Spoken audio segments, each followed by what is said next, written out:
How's it going, everyone? So in today's video, I'm going to go ahead and show you not only a handful of hidden features and cool tips and tricks about the Apple Watch, but also let's talk about the new changes that got added for WatchOS 11.2, which is available to developers, but should be released sometime next week. So here's my Apple Watch Ultra. Yes, I'll have this band also linked in the description down below. But if we go in general and go into about, here is where you can see, yes, we are indeed on WatchOS 11.2. And a newly added feature is just really control center for the camera control. You see, if we launch the camera app on our Apple Watch, it immediately launches on our iPhone, right? And then when we hit record, we now have this new pause ability to pause your recording. Didn't mean to end the recording though. So if we start recording and we hit pause, we got the same pause feature that was new for iOS 18, but now we have the ability to also control it here on the Apple Watch. And that's basically it. So thank you so much for watching. If you're just interested on what's new on WatchOS 11.2 for the Apple Watch. Because Apple Intelligence, we don't have the Ring or anything like that. Unfortunately, we still have the default Siri. And there's no telling if that's ever going to come available to the Apple Watch. So I don't want to waste your time with a bunch of nonsense. But as promised, here are my favorite hidden features that I find a lot of people overlooking on the Apple Watch. For starters, so long as you have an Apple Watch Ultra 2nd generation or the latest Series 10, by launching Control Center, you go in the speaker icon, this is your volume rocker, because now you can actually listen to music, even on third-party apps like Spotify, off the Apple Watch speakers. So if we launch something real quick, like on music, and I'm just going to randomly click this, and it will start playing. And you can use the digital crown to adjust the audio as well. But if whatever said reason it's not working for you, you can tap these icons right here, tap AirPlay, and make sure you have Apple Watch as the check mark. And then as for Spotify, same thing, hit play, and then make sure that's showing the Apple Watch logo, not the iPhone. But I'm not a subscriber to Spotify, so I don't have the ability to play audio from my Apple Watch, unfortunately. Now, something new that did hit the market is the Tesla app. Because now you can actually not only monitor your Tesla vehicle from your watch, so long as you have the Tesla account signed in on your iPhone, and once you install it on your Apple Watch, you should automatically have your account paired. So right here, I could also monitor my solar energy, as I do have a solar system in my household. I can monitor the battery bank as well as the kilowatts that's generating. But right here, I can also monitor my vehicle, and I can actually have my watch paired as the watch key as well. But here I can monitor my range, percentage, and on the very bottom, my VIN number, as well as additional vehicle information like your mileage. Now, music detection is a feature that's available by default on the widget app.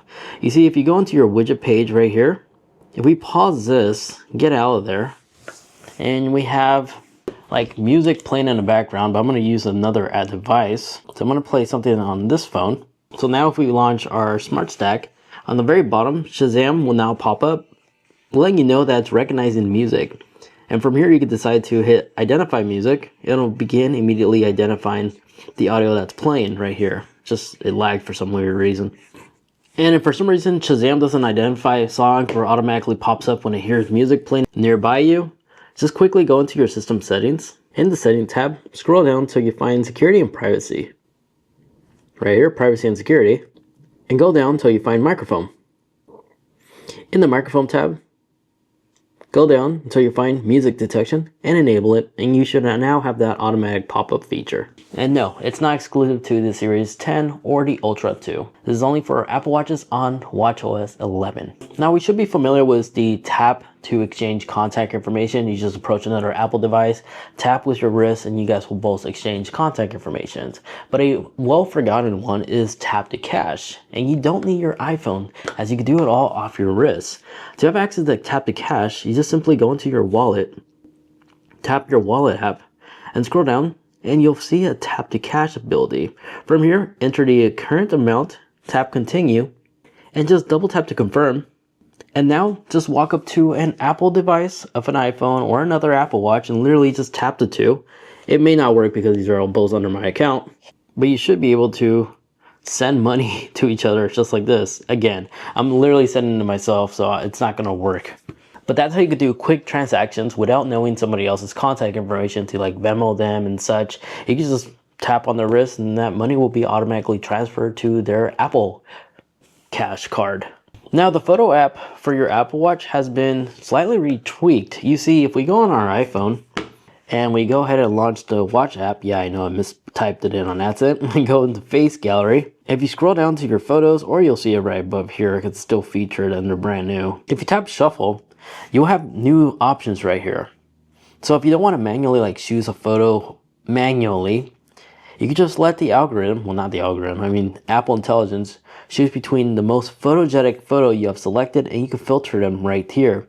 So if you just like to include pets, nature, and hit continue, it'll automatically generate everything automatically using Apple Intelligence, and in no time it automatically updated, and then it'll automatically start shuffling over time. Now, if you have a Series 10 Apple Watch, thanks to the new low refresh rate hardware that's currently only available to the Series 10, the Series 10 Flux watch face as well as reflections, these two watch faces are the only ones that can actually tell the second time even when always on display is turned on. And then, if you ever start a workout on your Apple Watch and you're trying to check in with a loved one, let them know that you arrived to the gym or you're done from your outdoor run and you're heading home, right here, if we launch the workout app, so if we open up like open strength training, like if you're at the gym, yeah, you could bypass the timer by tapping in case you didn't know. But if you go to the left and you scroll down, you could check in with your loved one right here, and you could tap on the profile on top if you want to switch between another person, and you could edit if you like it to check in when your workout ends. If you click on it, you could change it so when you arrive after a timer or when your workout ends, so you can swap it if you want to change it. And if you're not sure exactly what it's sharing, go down where it says when our notification sent. It will answer all the common Q&As right here. So the check-in tool is definitely useful, especially when you want a loved one to be aware that you're done or you are safe after your workout. But back in the workout page, if you go to your right and you hit play, it'll utilize the speaker of your Apple Watch, so you can actually use this while you're running in case you forget your headphones. Again, just exclusive to the Ultra 2 and the Series 10, unfortunately.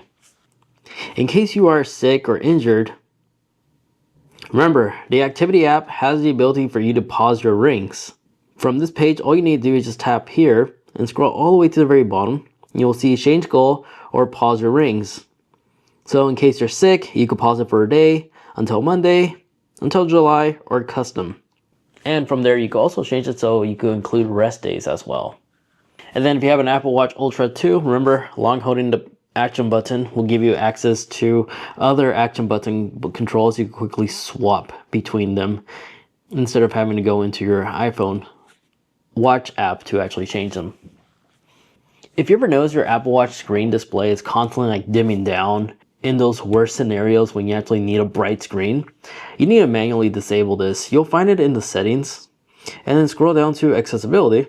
In the accessibility, go down until you find minimum brightness. Enable this, and this way the brightness will always stay on consistently and won't just randomly dim down. So if you have noticed that your Apple Watch has been dimming down in the worst timing, just turn it on and it'll make sure the brightness will continue to stay bright. Just keep in mind, this will easily drain a little bit more battery life, but I never really noticed a significant battery loss, but Apple Watch models may vary.